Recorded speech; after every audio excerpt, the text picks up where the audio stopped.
Guys, lu pasti udah denger kan, iPhone 16 sempat dilarang masuk Indonesia. Tapi sekarang kabarnya udah bisa dijual lagi. Gimana ceritanya? Yuk kita bahas dari awal sampai akhirnya Apple dan pemerintah Indonesia tuh bisa damai. Bareng gue Jan Kotak Game, mari kita bahas. Tapi sebelum lanjut, seperti biasa nih, jangan lupa buat klik tombol subscribe dan nyalain juga lonceng notifikasinya. Kenapa iPhone 16 sempat diblokir di Indonesia? Jadi gini, awalnya iPhone 16 itu dilarang masuk Indonesia gara-gara aturan TKDN. Nah, apa sih TKDN itu? Intinya, setiap HP yang dijual di sini tuh harus punya minimal 35% komponen atau nilai produksi dari dalam negeri. Nah, si Apple ini belum memenuhi syarat itu. Makanya iPhone 16 tuh nggak bisa dijual resmi di Indonesia. Pemerintah ini maunya Apple lebih banyak investasi di Indonesia, kayak bikin pabrik atau kerjasama dengan produsen lokal. Tapi, awalnya Apple masih tarik ulur nih. Mereka belum siap nurutin aturan ini. Apple mulai tawar-menawar.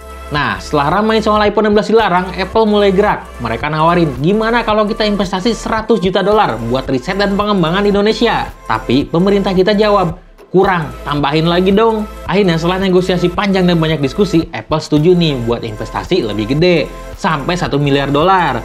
Mereka bakal bangun pusat riset dan pabrik di Batam dan BSD. Ini salah satu langkah penting supaya Apple bisa memenuhi aturan TKDN. Akhirnya, iPhone 16 bisa dijual di Indonesia.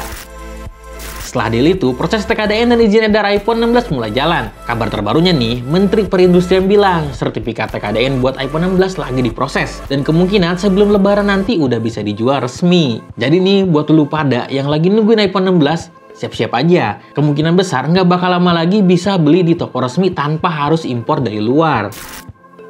Gimana guys, perjalanan iPhone 16 di Indonesia lumayan panjang banget ya. Mungkin kalau dibikin drama itu bisa sampai berapa season gitu. Untung akhirnya Apple dan pemerintah bisa nemu titik tengah nih. Jadi, kalian tim beli iPhone 16 atau masih setia sama HP yang sekarang nih? Kasih tahu di kolom komentar ya. Seperti biasa nih, jangan lupa buat like, comment, subscribe, terus follow juga semua sosial media Kotak Game biar lu nggak ketinggalin pop paling update yang ada di Kotak Game. Gua Admin Ujang pamit undur diri. See you next time in another video and bye-bye.